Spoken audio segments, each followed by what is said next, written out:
Republican debate was pretty crazy. What were your takeaways?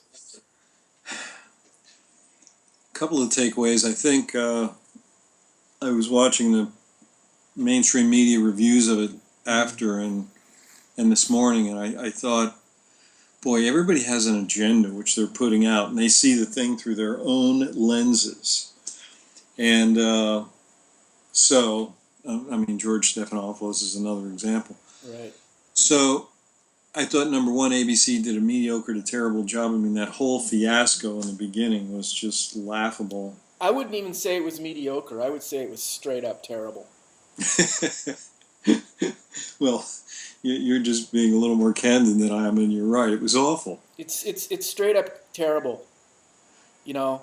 And it has to be embarrassing for them. I mean, people. Well, is Muir a journalist or a male model? He is. He's the Trish Regan of. Exactly. He's the male. Trish Regan, and I don't know whether you noticed or not, but Trish Regan was Miss New Hampshire. So, and even looking back when she was at Bloomberg, she's interviewing Admiral Rogers, the head of the NSA, and she's got the legs out there. I mean, it is like... Well, it's in her contract. But anyway, getting back to... Yes, he is the male version of Trish Regan. Right. So, okay, so my thoughts are this. I think not too much is going to change because of the debate. And people were really worried, especially the establishment, that Rubio was going to actually jump over Trump and Cruz. Well, Obama knows exactly what he's doing. He knows exactly what he's doing. He's destroying America. He is destroying the America that we know and the great America that we know. Keep going. Well, I don't think the Republicans could have paid the Koreans to come out and do that missile launch. And the reason is Obama knows exactly what he's doing. He knows exactly what he's doing. He's destroying this country, and he's turning it into what it should not be. Okay, go ahead. So the big thing was you could see that all the candidates kind of now feel pretty threatened about Rubio. I thought each one of them had their own moments. I thought they did some good things. Right. And the reason is Obama knows exactly what he's doing. And he is destroying America. and of course the audience is sitting out there going, it's obvious Obama doesn't know what the hell he's doing, so why the hell, Well, my point is Rubio kept repeating his talking point over and over, and Christie calls him out on it, and it really shows the dude is just a freaking empty suit. Well, I think yes and no. I think you're absolutely right. We called this months and months ago. They're all doing that. They are all doing. If I hear Ted Cruz say one more time, "Go to my website," I'm going to be like, I'm going to strangle you. We're having a national debate, so you can tell us. So if we need to just go to the website, we don't even have to watch this debate. We can read your 11-page single-spaced document, as he said. They were all, and let's face it, Trump didn't say anything specific again. It doesn't matter to Trump's supporters, because the fundamental thing is they just want somebody else in Washington. They realize we're getting the short end of the stick on all of these trade deals. That TPP, although, Obama and Secretary Clinton think is great, it isn't great, okay? And when people won't even show you what's in the document, there's a reason they won't show you the document. Well, another thing too with this lame ass moderators, they never asked anybody, how are you going to pay for this? When Rubio's not talking about how Obama knows exactly what he's doing, he's talking about building up the defense. And like Boeing and all these other defense contractors are giving him money. He's basically the poster child of defense contractors. And nobody says, well, little Marco, how do you pay for this? How do you pay for your grandiose plans? Ted Cruz, how do you pay for this? If you really want to get into all of the details of everybody's platform, you're not going to have a debate. You're going to have one night for each candidate. And then you can ask them all those questions. So what people are really trying to do is get a sense of, does he have a feeling of the vibe of what's going on in the country? And Trump said, what I didn't like about him was he said, we're not only going to cut taxes for the middle class. Remember, I told you months ago, his taxes for the middle class are higher than for corporations. How is that okay?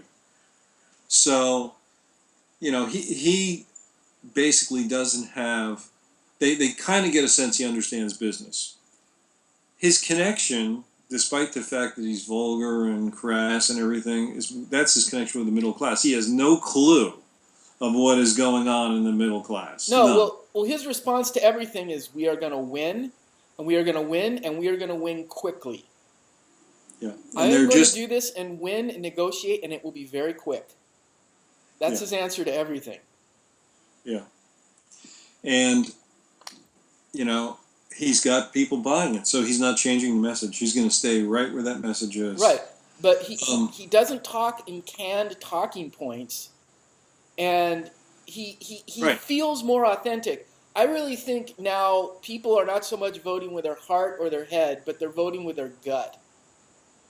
They're thinking with their gut. And when somebody comes across as just off the cuff, this is what I believe, intense, people with their gut go, that's the type of person I want leading our country. And these other clowns next to Trump all seem beta male.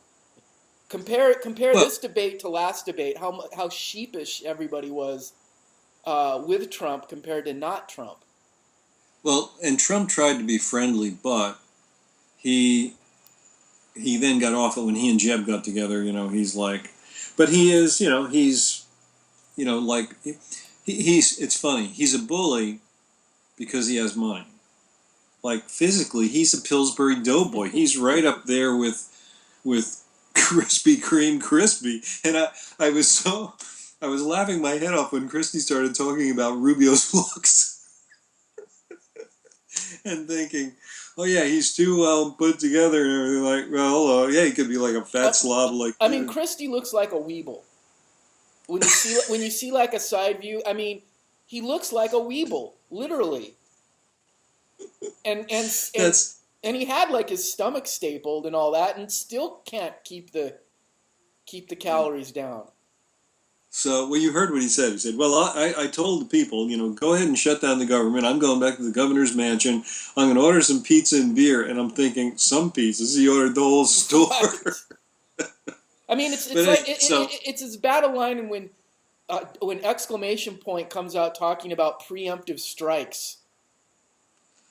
I mean, here's a Bush talking about preemptive strikes. I mean, does it get any more ludicrous and ridiculous than that? I mean, what is he thinking? I give him a pass on that in this sense. If you have certain intel that tells you... No, but his last name is Bush, and he's talking about preemptive strikes. That's my point. We've been there with Bush, with a Bush doing preemptive strikes. We've been there. Numerous times, actually. Right. I mean, I'm sure everybody on that stage is in favor of preemptive strikes. But Bush is the only one who just came out and said, oh, yeah. Oh, heck yeah.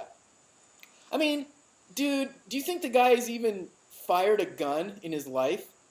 No, I don't think so. Even though he's totally pro-gun. Why? Because he has 20 people around him carrying guns at all times. It's sort of like Obama. He doesn't care about, personal defense. And he's probably not like Cheney, just going out and shooting people in the face for fun. He probably doesn't do that. My goodness. Yeah, so I think it starts, again, getting back to the ABC thing with the moderators. If you don't put a good, systematic presentation together, and you do it more for calling them out on what they said, and even Muir saying, and you said on ABC, yeah, I mean, how many times did he say ABC? Did he have to say that? We didn't know we were watching? He's a male model. He's sort of like Rubio's. He's a male model reading a teleprompter. It's funny you mentioned that. I was thinking the same thing. How many more years before this guy decides he's the new Marco Rubio? Right. Well, no. He's a straight up model reading a teleprompter. He's not a journalist. And is Martha Raddatz and Andrea Mitchell the same person? Are they the same person? They might be. With different hairdos. Slightly different hairdos. Different hairdos. Yeah. No, But the things basically that they focus on, for example, this whole thing, you're in New Hampshire, okay? This is New Hampshire. And we're talking extensively about Mexico. How many illegal aliens do you think there are in New Hampshire? Right? This is like insane. So, and now they're all grafting. Remember I predicted this, that they would all start moving towards Trump's policies. Why? It's so easy. And so you had Cruz and Rubio and Christie. Kasich was the only one that was a little bit different, saying, well, and then you know who we're not even mentioning? Ben Carson. The sleeping one. I mean, now when he talks, do you just not even listen? It's Alice in Wonderland nonsensical. Well, he's having an outer body experience up there. He's like, oh, thank you for calling on me. I would like to talk about North Korea. That was like 10 minutes ago.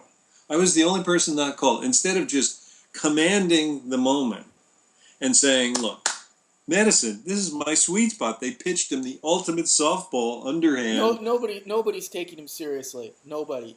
And you can tell that swarmy, diabolical one was completely caught with his hand in the cookie jar with the cheating. Yeah. Well, this is why we said he's a diabolical one. Probably nobody can trust him, not even his donors. I mean, if his donors think he's like, okay, sure.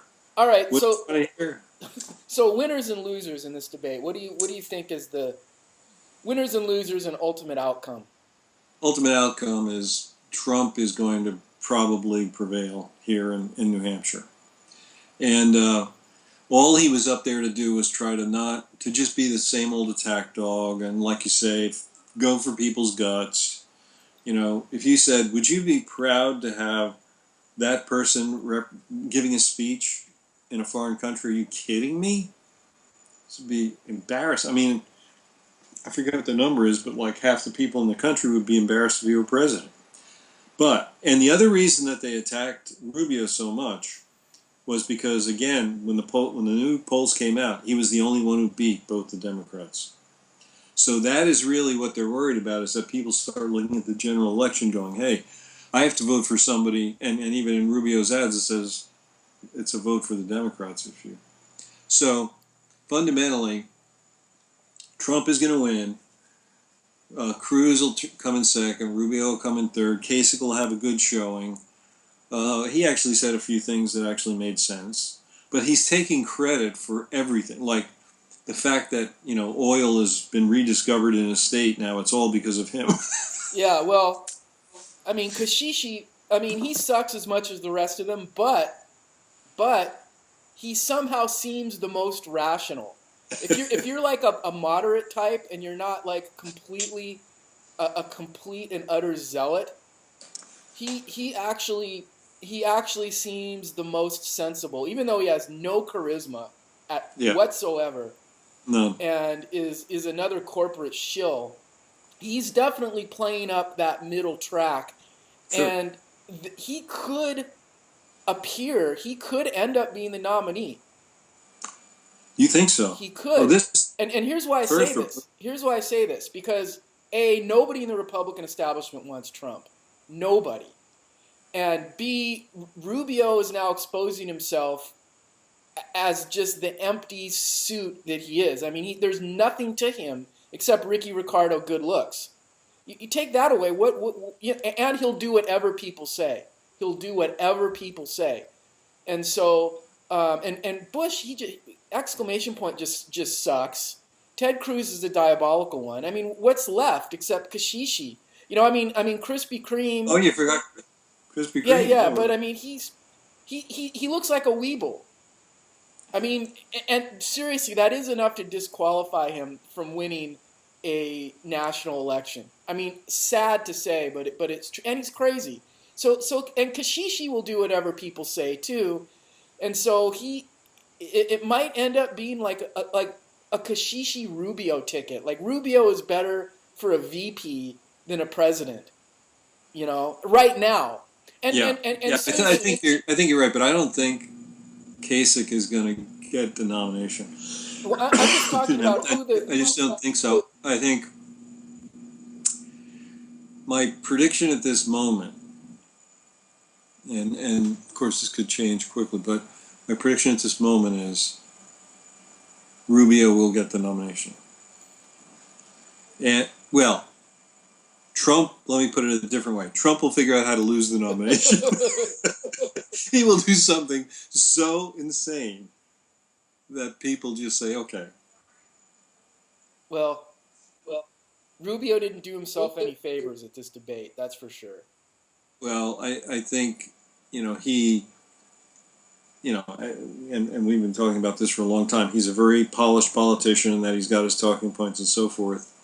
I think he does believe some of what he's saying. I think he has a decent platform. But his platform is horrible. His platform is spend a lot of money on defense, deregulate everything, cut taxes, and he's a complete F on social issues. wait, I didn't say in the general election. Well, first of all, the general election doesn't matter. Okay, for the Republican crazy Exactly. primary. Why did we have a conversation on conservatism? I mean, why focus on that instead of focus on how are you going to make the country better?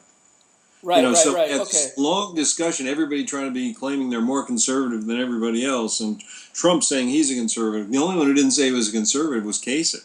And he said, because I'm redefining conservatism. Right, yeah. I mean, and Kashishi is smart because he's going for that moderate lane hard, Yep. whereas everyone else is in the World War III lane, and basically their platform is anybody poor, just let them die. Just take away their health care, let them die, enslave everyone who's not a white Christian. Let's just enslave them. Let's start World War III. And make America great again, like the Gilded Age. Let's bring back the Gilded Age. Black lung. Let's bring it back. Yeah, they forget during the Gilded Age the economy was growing somewhere around 30% a year. It was incredible. Right. But let's bring it back. Let's bring back. That isn't the reason. Let's bring back child labor. Let's do it. That isn't the reason it was growing at that rate. Let's cut the minimum wage. Bring back child labor. Put Now, women wait, back in the kitchen and pregnant and bare feet like they should be. Let's do it. That's when America was great. Yeah. The only person who didn't say that was Trump because he called out Ted on having no heart. And literally Cruz didn't walk away from that. He was like, but he's the diabolical one. So bottom line is ultimately nothing really changes from this debate. No, everybody kind of thinks, "Oh, here's my candidate." And bottom line is who cares?